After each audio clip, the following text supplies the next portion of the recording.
డబ్బు, అనారోగ్యం, ఉద్యోగం, వ్యాపారం, అప్పులతో బాధపడుతున్నారా? మీకోసమే launch your future programme.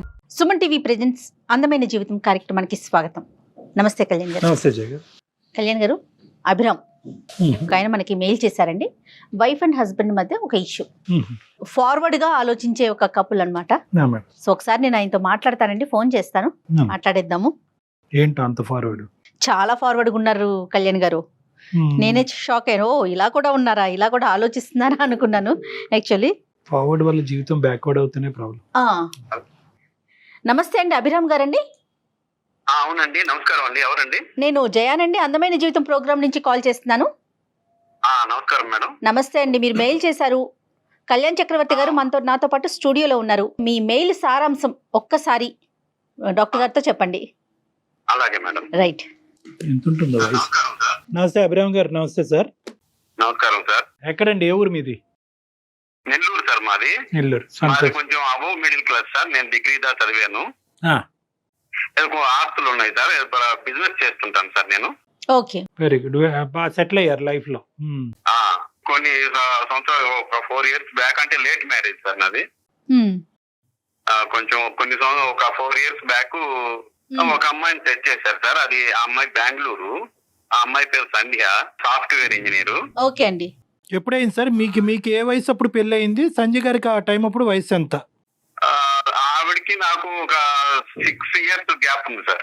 So మంచి అమ్మాయి దొరికింది, కొంచెం లేట్ అయినా కూడాను అని బాగా హ్యాపీ ఫీల్ అయ్యాను సార్. ఓకే అండి. ఆ తర్వాత పెళ్లి చేసుకున్నప్పటి నుంచి అమ్మాయి కొంచెం ఏదో వింతగా ప్రవర్తిస్తుంది సార్. అట్లని నేను తప్పుపడడానికి ఏం లేదు సార్ అమ్మాయిలో. కాకపోతే ఏంటంటే, నీ జీవితం నీది, నా జీవితం నాది. నన్ను నువ్వు ఫోర్స్ చేయడానికి లేదు, నిన్ను నేను ఫోర్స్ చేయను. రెండు ఉన్నాయి. నీకు ఇష్టం వచ్చినట్లు నువ్వు బతుకు, నాకు ఇష్టం వచ్చినట్లు నేను బతుకుతాను. నువ్వు ఇండిపెండెంట్, నేను అంటే ఇండిపెండెంట్. ఫర్ ఎగ్జాంపుల్ ఏమన్నా చెప్పండి, అంటే మీ ఇద్దరి మధ్య జరిగిన సంఘటన చెప్తే డాక్టర్ గారికి ఇంకొంచెం సులువు అవుతుంది. అలాగే మేడం. పొద్దున్నే ఆడవాళ్ళంటే ఎలా ఉండాలి? నిద్రలేయగానే వాకిట్లో ముగ్గేసి ఇల్లు చిమ్మాలి, అన్ని ఉంటాయి కదండి. భర్తతో బాగా అన్యోన్యంగా ఉండాలి. అలా ఇంకా అన్ని ఉంటాయి కదండి. బంధువులు వచ్చినప్పుడు బాగా చూసుకోవాలి వాళ్ళని, దగ్గరగా ఏం కావాలో ఏంటో అడిగి ఆప్యాయతగా ఉండాలి అని ఉంటది కదండి. అలా ఏం చేయదండి. అది నాకు కొంచెం డౌట్ గా ఉంది, ఆ అమ్మాయికి ఏదైనా సైకియాట్రిస్ట్ ప్రాబ్లం ఉందా అని. ఏంటండి ఈ పనులు చేయకపోవడంతో అదేమన్నా సైకలాజికల్ ప్రాబ్లం ఉందన్న అంత డౌట్ వచ్చేసిందా? లేకపోతే ఇప్పుడు ఇది మన కల్చర్ కాదు కదా మేడం. మానసిక సమస్య అనే యాంగిల్లో మీరు వెళ్ళబాకండి. కానీ అది కాదు. ఇప్పుడు మీ ఇద్దరు పెళ్లికి ముందు కొంతవరకైనా మాట్లాడుకున్నారండి? అభిప్రాయాలు, ఆలోచనలు, వ్యక్తిత్వాలు తెలుసుకున్నారా? ఎంతవరకు మాట్లాడుకున్నారు? ఇది నా ఉద్దేశం, నా ఆలోచన ఇది, నాకు రాబోయేటటువంటి భార్య ఈ విధంగా ఉండాలి, ఈ విధంగా ఆలోచించాలి, వ్యవహరించాలి అనేది ఎంతవరకు మీరిద్దరు మాట్లాడుకున్నారు? అది సార్ అంటే ఆవిడకి ఇష్టమైతేనే మాట్లాడుతుంది సార్. అది కూడాను పెళ్లి రోజు మాత్రం చాలా ఆప్యాయతగా అందరితో బాగా మాట్లాడి సిగ్గుపడటం, అబ్బో చాలా సాంప్రదాయం అనుకున్నాను సార్ నేను. ఆవిడ తర్వాత డే 2 నుంచి ఆవిడేంటో నాకు తెలిసింది. ఆ అమ్మాయి చాలా ఇండివిజువల్ గా, ఇండిపెండెంట్ గా, మోడర్న్ గా, ముగ్గేయకుండా పోనీ వంట చేస్తారండి ఆవిడ? వంట కూడా తనకి ఇష్టం వచ్చినప్పుడు చేస్తుంది సార్. దేంట్లోనో ఆర్డర్ పెట్టుకుంటుంది. నా గురించి ఆలోచించేది ఏం లేదు సార్. నీకు ఆకలి అయితే నువ్వు తిను, ఆకలైతే నువ్వు తిను. సో అంటే నేను వండి పెట్టినప్పుడు నేను తినంగా మిగిలింది అక్కడ పెట్టేసిపోతా. నీకు కావాలి నువ్వు తిన్నట్టు మానుకుని నువ్వు కూడా ఆర్డర్ ప్రాబ్లం. బయట మోడర్న్ అయితే పర్లేదు, ఇంట్లో కూడా మోడర్న్ కాదండి. ఇప్పుడు మరి మీ గురించి ఏమంటది ఆవిడ? నా లెక్క ప్రకారం నువ్వు రా, నీ లెక్క ప్రకారం నేను రానంటదా? అలాగా సార్, దానికి డిమాండ్స్ ఏమి ఉండవు సార్.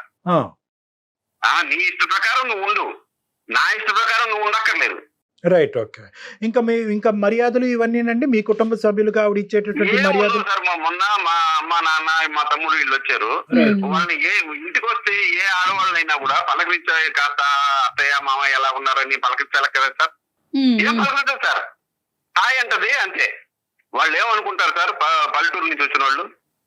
కొంచెం ఇవన్నీ అంటే మనకి వినేటప్పుడు ఏ ఆడపిల్ల అయినా ఇలాంటి మాటలుంటే అదేంటి అనిపిస్తుంది, కానీ ప్రాక్టికల్ గా కొన్ని పాటించాలి కదా కళ్యాణ్ గారు.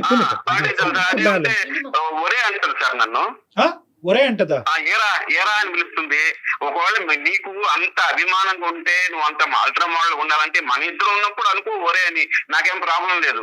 అమ్మ నాన్న ఎవరు బంధువులు వచ్చినప్పుడు ఫ్రెండ్స్ వచ్చినప్పుడు ఒరే అని పిలిస్తే వాళ్ళ ముందు నాకు పొరుగు ఉంటుంది కదా. కదండి, ఆ ఒరే అనేటటువంటిది ఏంటి, దురుద్దేశంతోనా, కోపంలోనా, లేదంటే ప్రేమతోనే అని చెప్తుంది. ప్రేమతోనే, కానీ వేరే వాళ్ళ ముందు అంటం అనేది మీకు నచ్చదు. అయినా కానీ ఆవిడ వేరే వాళ్ళ ముందే అంటది ఒరే అని. అది బయట వెళ్ళినప్పుడు ఫ్రెండ్స్ అంటారు కదా సార్, వీడి పిల్ల వీడికి అసలు గౌరవం లేదని చెప్పుకుంటారు కదా సార్, నేనంత బాధపడాలి. మరి ఆవిడతో డిస్కస్ చేశారా మీరు ఎప్పుడైనా అండి? డిస్కస్ చేస్తే విందు మేడం, అసలు పట్టించుకోదు. తరుందే. అంటే ఇక్కడ రెస్పెక్ట్ ఇవ్వకపోవటం అనే ఉద్దేశం కాదేమో, బహుశా ఏంటంటే ఆవిడకి అది ఊత పదం అయి ఉండొచ్చు, లేదంటే అది చాలా క్యాజువల్ వర్డ్ అయి ఉండొచ్చు. ఏ వయసు ఉన్న వాళ్ళన్నా వయసులో పెద్ద అంత ప్రేమ చూపిస్తున్నాను అన్నప్పుడు ఒరే బదులు ఏదో బుజ్జి కన్నో నాన్నో బంగారం చిన్నో అవి ఉన్నాయి కదా సార్, అవి వాడవచ్చు కదా. అదేలేండి, ఏం వాడాలో మనం చెప్పలేం లేండి, కానీ ఏం వాడకూడదు అని అయితే మాత్రం మనం చెప్పచ్చు. ఏమంటారు ఇప్పుడు, ఇంతకు మీ ఉద్దేశం ఏంటి, ఎందుకు మాకు కాల్ చేశారు? ఇప్పుడు ఆవిడ్ని మోడర్న్ నుంచి అండర్ మోడర్న్ చేయమంటారా, ఏమంటారు? కొంచెం ఆవిడ్ని కౌన్సిలింగ్ చేసి కొంచెం మామూలు మనిషిని లాగా చేయండి సార్. ఇక్కడ ముఖ్యమైనటువంటి ఒక అంశం మీరు జాగ్రత్తగా గుర్తుపెట్టుకోవాల్సింది ఏంటంటే, ఇది వ్యక్తిత్వ పరంగా ఒక మిస్ మ్యాచ్, కల్చర్స్ పరంగా మిస్ మ్యాచ్, పెరిగినటువంటి వాతావరణ పరంగా మిస్ మ్యాచ్. మీరు ముందు పెళ్లి చేసుకోకముందే నేనెవరు నువ్వెవరు, నీ అభిప్రాయం ఏంటి నా అభిప్రాయం ఏంటి, మన ఇద్దరికి మ్యాచ్ అవుతుందా అనేది ముందు చేసుకోవాల్సింది. ఇప్పుడు మీరు తర్వాత చేస్తున్నారు అంతే. మరి మాట్లాడదామా ఒక్కసారి ఆవిడతో అండి? మాట్లాడదాం మేడం. అభిరామ్ గారు ఒక మాట చెప్పండి, ఇట్లా అందమైన జీవితం డాక్టర్ కళ్యాణ్ చక్రవర్తి గారు ఉన్నారు అని చెప్పి అప్పుడు కనెక్ట్ చేయండి ఆవిడకి. సరే మేడం. అంతే. ఉంటుందా? అంతే. మాట్లాడుతున్న వ్యక్తి మీ కాల్ ను హోల్డ్ లో ఉంచారు, దయచేసి లైన్ లో వేచి ఉండండి. హలో చెప్పబే సంధ్య, ఒక నిమిషం నేను చెప్పేది వింటావా? చెప్పు. ఏంటో సంధ్య, ఇప్పుడు సైకాట్రిస్ట్ డాక్టర్ గారు ఒకరు ఉన్నారు, కళ్యాణ్ చక్రవర్తి గారు. ఓకే. అది మీ గురించి చిన్న ప్రాబ్లం ఉందని సార్కి చెప్పాను. నా గురించి ప్రాబ్లమా? కొంచెం అది డాక్టర్ గారితో మాట్లాడతారా? ఎవరికి ప్రాబ్లం? అమ్మా సంధ్య, నాకా? సంధ్య అమ్మా, సారీ అమ్మ, నేను డాక్టర్ కళ్యాణ్ చక్రవర్తి అమ్మా. నేను సుమన్ టీవీ అందమైన జీవితం నుంచి మాట్లాడుతున్నానమ్మా. నమస్తే సార్. నమస్తే అమ్మా. అతను సరిగ్గా అదేంటంటే ఫ్రేమ్ చేయలేకపోతున్నారు. ఆ ప్రాబ్లం అనే పదంలోనే పెద్ద ప్రాబ్లం ఉన్నట్టు నాకు అనిపిస్తుంది. ఇక్కడ ఎవరికి ప్రాబ్లం ఉన్నట్టు నాకైతే అనిపించట్లేదు. అతను ఏంటంటే, అతను బేసిక్గా ఏమంటారంటే, మీ పెళ్ళి అయ్యి ఇప్పుడు దగ్గర 6 సంవత్సరాలు అయింది. ఈ 6 సంవత్సరాల్లో ఏంటంటే మా ఇద్దరి యొక్క ఆలోచన శైలి కానీ, వ్యక్తిత్వాలు కానీ, అభిప్రాయాలు కానీ ఇవి కలవట్లేదు. ఆవిడ కొద్దిగా ఇండివిజువల్గా ఇండిపెండెంట్గా ఉంటాను అని తన ఉద్దేశము. నేనేంటంటే కొద్దిగా ఇంకా సాంప్రదాయబద్ధంగా పాతకాలపు వ్యవహారాలు, ఆలోచనలు ఇలాంటివి కావాలని నేను కోరుకుంటా ఉంటాను. కొద్దిగా ఆవిడకి ఏమైనా ప్రాబ్లమా అంటే కనుక, కాదు సార్, ఆవిడకి ఏం ప్రాబ్లం ఏమీ లేదు, ఇది భిన్నమైనటువంటి స్వరాలు అని అన్నాను. సో దాంతో అతను కొద్దిగా ఇబ్బంది పడుతున్నారంట. సో మీ ఇద్దరి మధ్యన ఒక సఖ్యత కుదరటానికి, ఒక విధమైనటువంటి ప్రయాణం సాఫీగా ముందుకెళ్ళటానికి మీరు కొంతవరకు మారితే అతను కూడా చాలా వరకు మారటానికి ఇష్టపడుతున్నారమ్మా. నేను హ్యాపీగానే ఉన్నాను, తను కూడా హ్యాపీగానే ఉన్నాడు. చెప్పండి, మీరు ఎందుకు హ్యాపీగా లేరో చెప్పాలి అభిరామ్ గారు. సార్, ఇప్పుడు మామూలుగా ఆడవాళ్ళు అంటే ఇంట్లో వాళ్ళు, భార్య అంటే ఆడవాళ్ళు అంటే ఎలా ఉంటారు సార్? మామూలుగా పొద్దున్నే లేచి ఇల్లు చిమ్ముకొని ముగ్గేసి ఇవన్నీ చేస్తారు కదా సార్. కాదు, నేను ముగ్గేయడం నీకు పెద్ద సమస్య. ఏమనుకుంటున్నావు నువ్వు? పనమ్మ వేస్తుంది కదా, నేనే వేయాలని ఏంటి? ఇది ఒక పైసాకి కారణమా ఏంటి? కాదు సంజయ్, నీకు అర్థం కావట్లేదు. ఏంటంటే అది మామూలుగా ఇంట్లో ఉండే భార్య భర్త అన్యోన్యంగా ఉండాలి, ఒకరి పనిలో ఒకరు పంచుకోవాలి, ఒకరు చెయ్యాలి. అలాగా ఉండటం లేదు. నువ్వు నా పని నా ఇష్టం, నీ పని నీ ఇష్టం, నువ్వు నన్ను ఫోర్స్ చేయడానికి లేదు, నేను నిన్ను ఫోర్స్ చేయడానికి లేదు అంటున్నావు కదా. నీకు అర్థం కాని విషయం ఏంటంటే, అవి నేను నీకు ఫుల్ ఫ్రీడమ్ ఇచ్చాను, నువ్వు ఏది చేయాలనుకుంటే అది చేయమని చెప్పి. నేనేది చేయాలనుకుంటానో అలాగే చేస్తాను.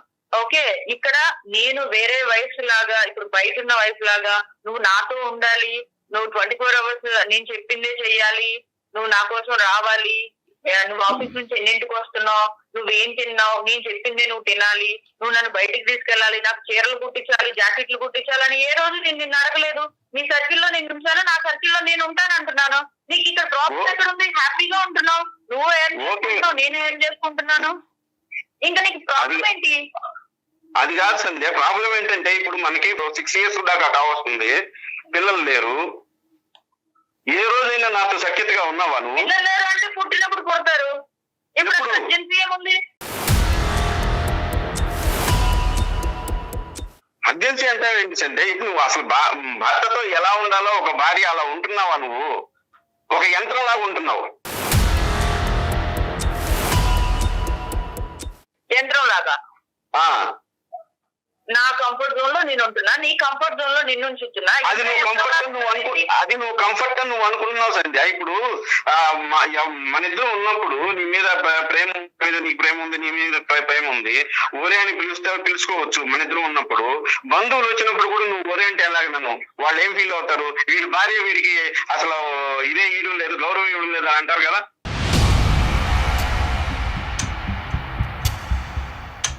అవి నువ్వు చాలా హ్యాపీగా ఫీల్ అవ్వాల్సిన విషయం ఇది. నేను నిన్ను రా అని ముద్దుగా పిలుస్తున్నాను, అది నువ్వు ఎందుకు తీసుకోలేకపోతున్నావు? బయట ఎందుకు బతుకుతావు నువ్వు? సంబంధం మన ఇద్దరు రిలేషన్ ఏంటో మనకు తెలుసు, పోస్టర్లు అయ్యాక లేదు.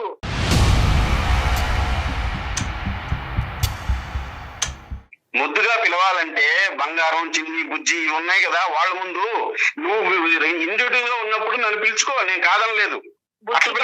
పిలిచేంత ప్రేమ నీ మీద నాకు రావట్లేదు. మరి సంజయ్, నేను కొద్దిగా ఇప్పుడు ఇంటరప్ట్ అవ్వచ్చా? కొద్దిగా ఇక్కడ ఏంటంటే అతను కాన్సెప్ట్ ఏదైతే ఉందో కంప్లీట్గా ఒక మ్యారేజ్ గురించి కానీ వచ్చేటటువంటి భార్య ఎలా ఉండాలి, ఎలా వ్యవహరించాలి అనేటటువంటిది కంప్లీట్గా మీరు చెప్పేదానికి కాంట్రాస్టింగ్గా ఉంది. మీరేంటంటే కంఫర్ట్ అంటున్నారు, ఫ్రీడమ్ అంటున్నారు, స్వేచ్ఛ అంటున్నారు, నీ జీవితం నీది, నా జీవితం నాది అంటున్నారు. అది అతను కంఫర్ట్ అనుకోవట్లేదు, అది అతను ఫ్రీడమ్ అనుకోవట్లేదు. ఎవరికి వాళ్ళుగా బతికేటట్టు. అదే నేను ఎవరి ప్రాబ్లము అని నేను అనట్లేదమ్మా. ఇది ఇద్దరికి సంబంధించినటువంటి ప్రాబ్లము. ఇద్దరు ఒకరినొకరు అర్థం చేసుకునేటటువంటి ప్రయత్నంలో అవతల వాళ్ళకి ప్రాబ్లం ఉందా లేదంటే నాకే ప్రాబ్లం ఉందా అనేది అనుకోవటం ఇక్కడ ఇంపార్టెంట్. ఇప్పుడు మీరిద్దరు ఏంటంటే ఇరువైపులా ఇలా వేలు చూపెట్టుకుంటున్నారు, 4 ఏళ్ళు మీ వైపు చూపెడుతున్నాయి అనేటటువంటి మీరు అనుకోవట్లేదు. ఇలాంటి సమస్యల్లో ప్రధానంగా కావాల్సింది ఏంటంటే ఎదుటి వాళ్ళకి ఏం ప్రాబ్లం ఉంది అనేది కాదు, ఎదుటి వాళ్ళకి నేను ఎలా అడ్జస్ట్ అవ్వాలి, నా ప్రాబ్లం ఎలా తగ్గించుకోవాలన్నది ఆలోచించడం ఇంపార్టెంట్. ఇక్కడ ఏంటంటే మీరు కొన్ని పదాలు వాడుతున్నారు, ఫ్రీడమ్ అంటున్నారు, కంఫర్ట్లో ఉంటున్నారు, ఇండివిజువాలిటీ అండ్ ఇండిపెండెన్స్ అంటున్నారు. అతని ఉద్దేశం ఏంటంటే ఈ ఫ్రీడము, కంఫర్ట్, ఇండివిజువాలిటీ అనేటటువంటిది ఇందాక మీరు అంటున్నారు కదా, నీ బతుకు నువ్వు బతుకు, నువ్వు ఎక్కడికి వెళ్ళాలంటే అక్కడికి వెళ్ళు, నా పర్మిషన్ తీసుకోవద్దు, నీ వంట నువ్వు వండుకో, నీ తిండి నువ్వు తిను అని అంటున్నారు కదా. అవి మీరేమనుకుంటున్నారు? అది ఫ్రీడము, కంఫర్టు అని అనుకుంటున్నారు. అది ఎలాగా? మీ లెక్క ప్రకారం, మీ ఉద్దేశం ప్రకారం ఆ విధంగా ఉంటాయి. కానీ అతను ఏమనుకుంటాడంటే వంట వండాలి, అన్నం వడ్డించాలి, ఇంటి ముందు ముగ్గేయాలి. సరే ముగ్గేస్తారా, కల్లాపు జల్లుతారా, అది వేరే విషయం. అది ఈ రోజుల్లో ఎంతమంది ఆడవాళ్ళు చేస్తున్నారని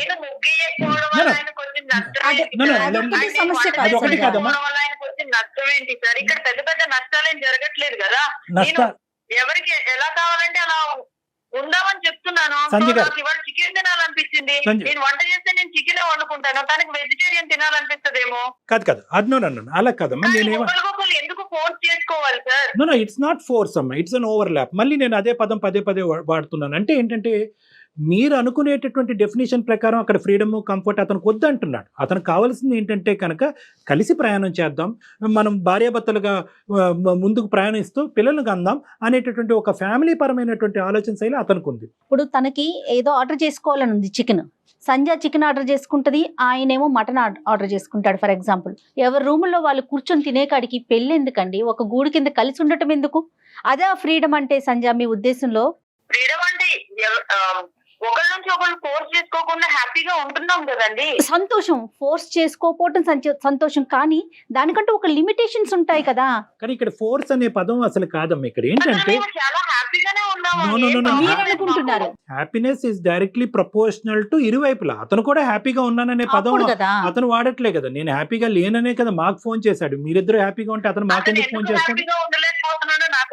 అది అర్థమయ్యేటటువంటి విధంగా చేయడం గురించి మా బాధ్యత.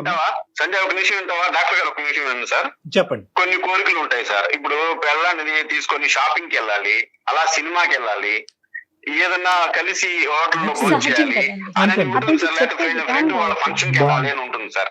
ఇప్పుడు రాదు సార్. ఓకే, నాకు అవసరం లేదు, నువ్వు వెళ్ళాలి.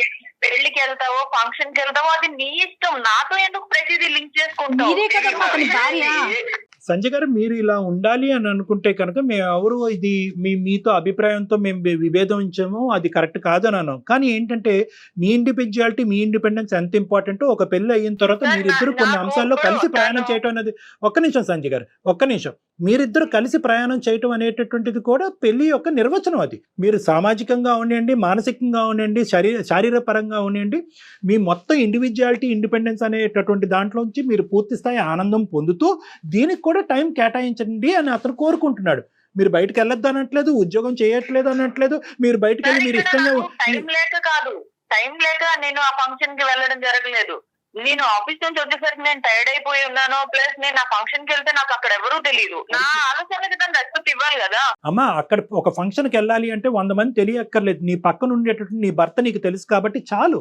మీరిద్దరు నేనేంటంటే మొత్తం ఈ 6 సంవత్సరాలు మీ ఇద్దరు ప్రయాణంలో మీరు కలిసి జరుపుకున్నటువంటి ఆ కార్యక్రమాలు ఏంటి, కలిసి వెళ్ళినటువంటి ప్రదేశాలు ఏంటి, కలిసి చేసినటువంటి పనులు ఏంటి, అది అతను కోరుకుంటున్నాడు. నాకు ఇలా ఉండు అని చెప్పి నా మీద ఒక రకమైన పెత్తనాన్ని నా మీద రుద్దొద్దు సార్. అన్ఫార్చునేట్లీ ఇది పెత్తనం కాదమ్మా, అన్ఫార్చునేట్లీ ఇది పెత్తనం కాదు. పెత్తనం అనేటటువంటి పదమే ఇక్కడ తప్పు. పెళ్లి అనేటటువంటిది, కుటుంబం అనేటటువంటి దానికి ఒక నిర్వచనం, ఇది ఒక బేసిక్ డెఫినేషన్. మన పేరెంట్స్ కలిసి ఉండబట్టే కదా మన ప్రయాణం సాఫీగా ముందుకు సాగుతోంది. రేపొద్దున మీరు పేరెంట్స్ అవ్వద్దు.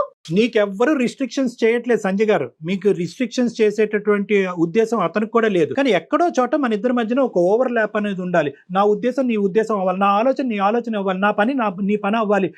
ఎంతో కొంత 70% ఇండివిజువల్ గానే ఉండండి. నా ఫ్రెండ్స్ ఫంక్షన్స్ అప్పుడు నాకు ఏదైనా అవసరం ఉన్నప్పుడు నేను తనని రమ్మని అడగట్లేదు. ఎందుకనంటే రమ్మని అడుగు. సమస్య అది. మీరు అతన్ని పిలవట్లేదు, మీ దానికి పిలవట్లే, అతని దానికి వెళ్ళట్లే. ఇంకెందుకు ఇద్దరు కలిసి ఉండటం? ఈ ప్రయాణం ఎందుకు అని అంటున్నాడు అతను. మేడం గారు ఆమె పిలవట్లేదు, నేను పిలిచినా రావట్లేదు. అతను పిలిచినా రావట్లేదు. ఒకటి ఏంటంటే, ఎందుకు లైఫ్ అంటే కంఫర్ట్ గా ఉండడమే కదా. నేను నీ ఫ్రీడమ్ నీకు ఇస్తున్నాను, నాకు నచ్చినట్టు నేను ఉండాలనుకుంటున్నాను. నువ్వు అని ఇలాంటివన్నీ మన మధ్య. ఆ ఫ్రీడమ్ నాకొద్దు, నువ్వు ఇచ్చే ఆ ఫ్రీడమ్ నాకొద్దు. ఎల్లప్పుడూ మామూలుగా ఎలా భార్యాభర్తలు ఉంటావో అలాగనే ఉండాలి. నీకు మెచ్యూరిటీ లెవెల్స్ లేవు అసలు.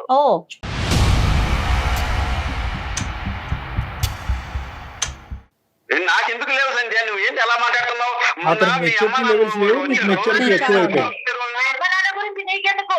ఎంత బాగా చూసుకోలేదు, ఇంటికి వస్తే నేను బాగా చూసుకున్నానా లేదా? నువ్వు ఇలా మాట్లాడుతున్నావు. అదే మా అమ్మ నాన్న మా తమ్ముడు వచ్చినప్పుడు నువ్వేం చేసావు? వాళ్ళు పలకరించావా? మళ్ళీ అంటున్నావు, మళ్ళీ కంఫర్ట్ అంటున్నావు, నా ఇష్టం అంటున్నావు. మళ్ళీ వాళ్ళు రాగానే నేను హాయ్ చెప్పాను. ఆఫీస్ లో ఉండి నేను స్విగ్గీ నుంచి ఆర్డర్ చేశాను. ఇంకేం చేయాలి? అదే సంస్కారం. హాయ్ చెప్పి వెళ్ళిపోయేదేనా? నేను మీ అమ్మ నాన్న వచ్చినప్పుడు ఎలా చూసుకున్నా? నేను నాకు ఇలాగే వచ్చు, నాకు ఇలాగే తెలుసు. అది కాదు సంజయ్, ఎందుకు అలా మాట్లాడుతున్నావు? నువ్వు ఏ విషయంలో నువ్వు నాకు సపోర్ట్ ఉన్నావు చెప్పు? ఏ విషయంలో సపోర్ట్ ఉన్నావు? అదే ఉంటే నా కంఫర్ట్ అంటావు.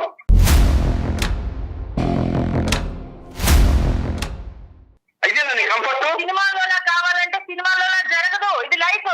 Be practical.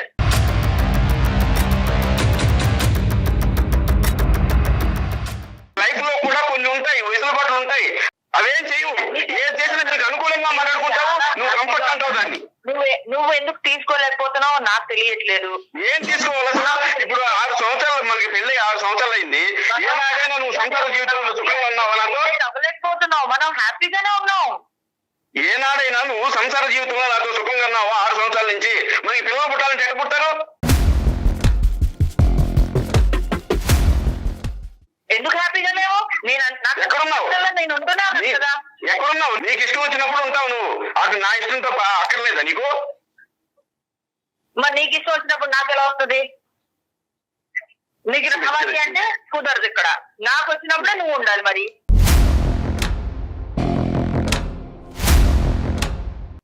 మొదటిగా సత్య, ఎంత ఇష్టపడి చేసుకున్నాను నిన్ను, ఎంత ఇష్టపడి చేసుకున్నాను నిన్ను. చాలా చేసుకున్నాను. ఇష్టం లేదని నేనేం చెప్పలేదే. ఇలా బిహేవ్ చేస్తుంటే ఎలా ఉంటుంది సత్య?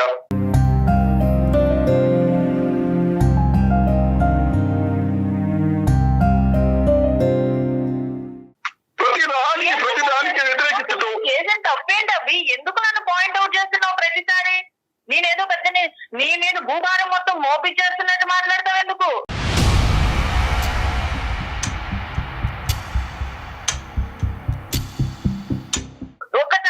వెళ్ళి చూడు, ఎంతమంది వైఫ్లు వీడియో కాల్స్ మెసేజెస్ చేస్తూ ఎంత హెరాస్ చేస్తున్నారో బయట జనాల్ని.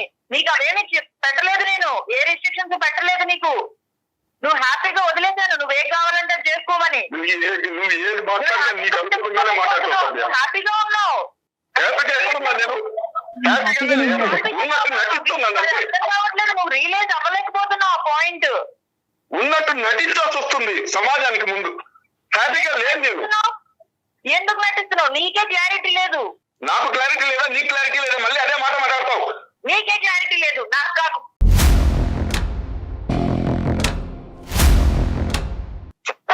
ఇలా మాట్లాడుతుంది ఏం చేయాలి? అమ్మ సంధ్య, అమ్మ ఒక్క నిమిషం అమ్మా. మనిషి ఏడుస్తున్నాడమ్మా, మనిషి ఏడుస్తున్నాడు. ఆ విషయమే అర్థం కావట్లేదు డాక్టర్ గారు. అభిరాము ఇదంతా ఒక డ్రామా క్రియేట్ చేస్తున్నారు. అదేనమ్మా. ఇంకా అక్కడ ఏడవలసిన అవసరం లేదు. ఏడుపు డ్రామా అంటే కనుక మీ పెళ్ళే డ్రామా అమ్మా. అలా అయితే ఇంకా పెళ్ళే డ్రామా, మీ జీవితమే డ్రామా. సంధ్య చనిపోయారా ఇప్పుడు ఏడవడానికి? అమ్మా తప్పమ్మా మాట. ఎవరు చనిపోయారమ్మా? ఏంటో మాటలు? డాక్టర్ గారు, మనసులో ఎంత బాధ ఉంటే, ఆ అమ్మాయి మీద ఎంత ఇష్టం ఉంటే నాకు ఇంత ఏడుపు వస్తుంది చెప్పండి. లేదు సంధ్య, ఇప్పుడు ఇక్కడ చాలా ఇప్పుడు ఏంటంటేనమ్మా, ఇప్పుడు మొత్తం పిక్చర్ అంతా క్లారిటీ వచ్చిందమ్మా. ఇప్పుడు వరకు modern, ultra modern, not so modern అనేటువంటి పదాలే మాట్లాడుకుంటున్నాం, కానీ అసలు ఇమోషనల్గా కూడా మీరిద్దరు కనెక్ట్ అవ్వలేదు అనేటటువంటిది ఇప్పుడు ఈ ఈ సందర్భంలో మనకు అర్థమైపోయింది. ఇది మోడర్నిజం గురించి కాదు.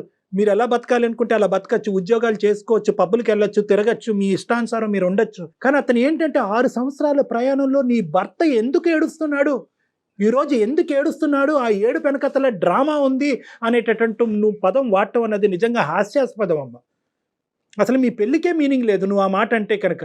నా భార్య నా పక్కన ఉండాలి, ఈడు జోడుగా ఉండాలి, కలిసి ప్రయాణం చేయాలి, నా కోరికలను అర్థం చేసుకోవాలి.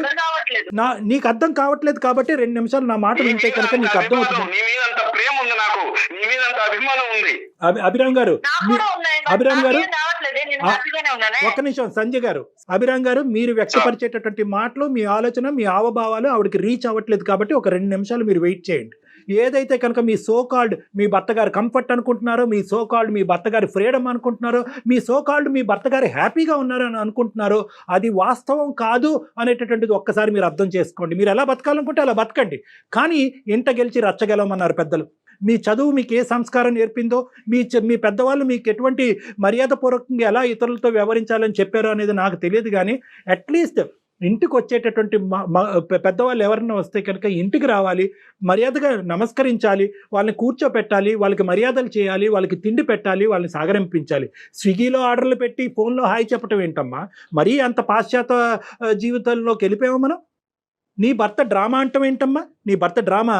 నువ్వేమనాలంటే, ఏమండి మీకు కావాల్సినటువంటి కట్టుబాటు దిద్దుబాటు ఏమైనా ఉంటే కనుక దానికి నేను రెడీ.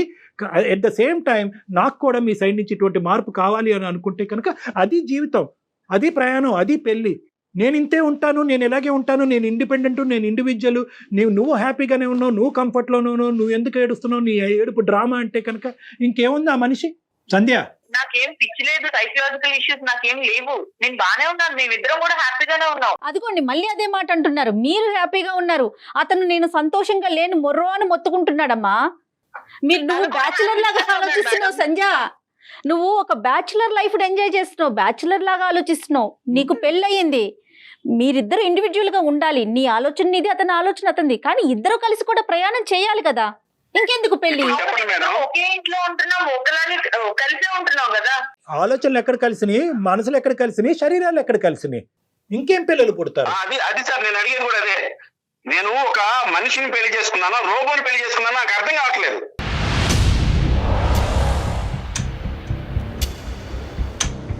అదే ప్రతిదానికి కంఫర్ట్ ఉంటుంది. ఏమన్నా పిచ్చి పట్టిందా ఏంటి?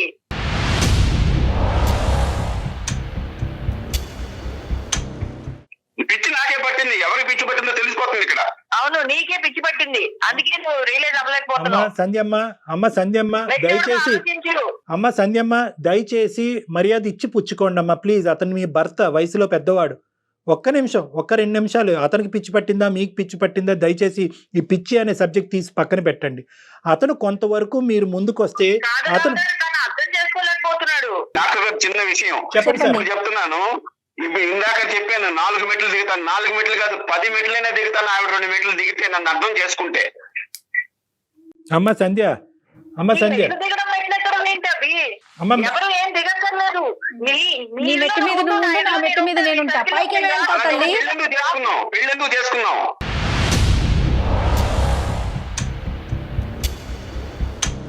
అమ్మ సంధ్య, ఇక్కడ ఎవరు కూడా తప్పు లేదు, ఒప్పు లేదు, పిచ్చి లేదు, ఏమీ లేదు. దయచేసి ఒక్క నిమిషం అతను పడేటటువంటి వేదన, అతను పడేటటువంటి బాధని ఒక పెద్ద మనసు చేసుకుని అర్థం చేసుకోండి. అతను పెరిగినటువంటి వాతావరణం కానీ, వచ్చేటటువంటి భార్య గురించి కానీ అతను ఇంకో విధంగా ఊహించుకున్నాడు. బహుశా ఈ డిస్కషన్స్ అన్నీ కూడా పెళ్లికి ముందే జరుగుంటే కనుక ఈ దురదృష్టకరమైనటువంటి పరిస్థితి ఉండేది కాదు. కలిసి అభిప్రాయాలు కలిస్తే కనుక పెళ్లి చేసుకుని ఉండేవారు, అభిప్రాయాలు కలవకపోతే కనుక దూరంగా ఉంటారు. ఇప్పుడు ఏంటంటే కనుక మీ డెఫినేషన్ ఆఫ్ పెళ్లి డిఫరెంట్, అతని డెఫినేషన్ ఆఫ్ పెళ్లి డిఫరెంట్. ఒకటి Sandhya, at the end of the day అతని ఆలోచనలో ఎటువంటి తప్పు లేదు. అతని ఆలోచనని మీరు విపరీతంగా ఆలోచించద్దు. అంటే నన్ను పక్కన కూర్చుంటే రిస్ట్రిక్ట్ చేస్తున్నాడు, ఫోన్ చేస్తే కనుక రిస్ట్రిక్ట్ చేస్తున్నాడు, నా కథలకి పసిగడు అంటే గమనిస్తున్నాడు, నన్ను ఫ్రీడమ్ లేకుండా చేస్తున్నాడు అని అనుకోవద్దు. మీరు సమపాలనలో మీ జీవితాన్ని మీరు బతకచ్చు, అతనికి కావాల్సినటువంటి సంతోషాన్ని ఇవ్వచ్చు. ఒక్కసారి ఆలోచిస్తే రెండు సమపాలనలో ఇచ్చేటటువంటి దానికి పూర్తి అవకాశం ఉంది. ఎందుకంటే మీకు వయస్సు ఉంది, దాంతోపాటు ఉద్యోగం ఉంది, దాంతోపాటు అనుభవం ఉంది. కాబట్టి డాక్టర్ అతను కంప్లీట్ గా సినిమాటిక్ లైఫ్ కావాలి అనుకుంటే నేను అంతలా నటించలేను. అంత సినిమాటిక్ లైఫ్ ఒకసారి అవకాశం ఉంటే సంధ్య, ఇది మనకి ఫోనుల్లో తేలే విషయం కాదు. ఎంతసేపు మాట్లాడుకున్నా కంటిన్యూనే అవుతూ ఉంటుంది. ఎందుకంటే మీ మైండ్ ఆఫ్ స్టేటస్ లో మీరున్నారు, ఆయన ఆలోచన విధానంలో ఆయన ఉన్నారు. అవకాశం ఉంటే ఒకసారి డాక్టర్ గారిని కలుస్తారా? నేను అది తర్వాత డిసైడ్ అవుతాను మేడం. నాకైతే ఇప్పుడు నేను డిసైడ్ అవ్వలేను. అసలు నాకు ఇలాంటి సిచ్యువేషన్ ఒకటి వస్తుందని కూడా నేను ఎప్పుడు అనుకోలేదు. దురదృష్టం. ఇలాంటి సిచ్యువేషన్ ఒకటి వస్తుందంటే కనుక 2-3 సంవత్సరాల ముందు సెట్. ఇంకా డిస్కషన్ ఇక్కడ ఆపేద్దాం. ఏదైనా ఉంటే మీరు మాట్లాడుకోండి. Thank you so much doctor. Thank you.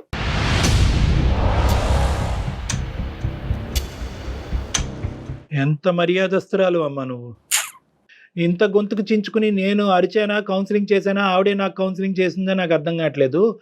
ఇప్పుడు పరిస్థితి ఇలా ఉన్నప్పుడు మీ అభిప్రాయం ఏంటి? నేనైతే ఇలాగే ఇంకా నా కర్మ ఇంతేలే అనుకుని నేను ఇలాగే కొనసాగాలి. కాదులేండి మనం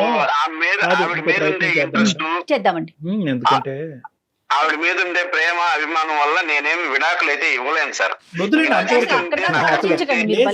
అసలు విడాకులు అనేటటువంటి ఎజెండా ఇక్కడ లేదు. నేను ఫోన్ చేస్తాను ఆ అమ్మాయికి, మీరు ఆ నంబర్ నాకు షేర్ చేయండి, ఆ అమ్మాయితో కొద్దిగా మాట్లాడతాను, లేదంటే కనుక నా దగ్గరికి రప్పించుకుంటాను, మన ముగ్గురం కూర్చుని మాట్లాడుకుందాం. అలాగే సార్. అప్పటి వరకు కొద్దిగా ఓర్పుతో ఉండండి.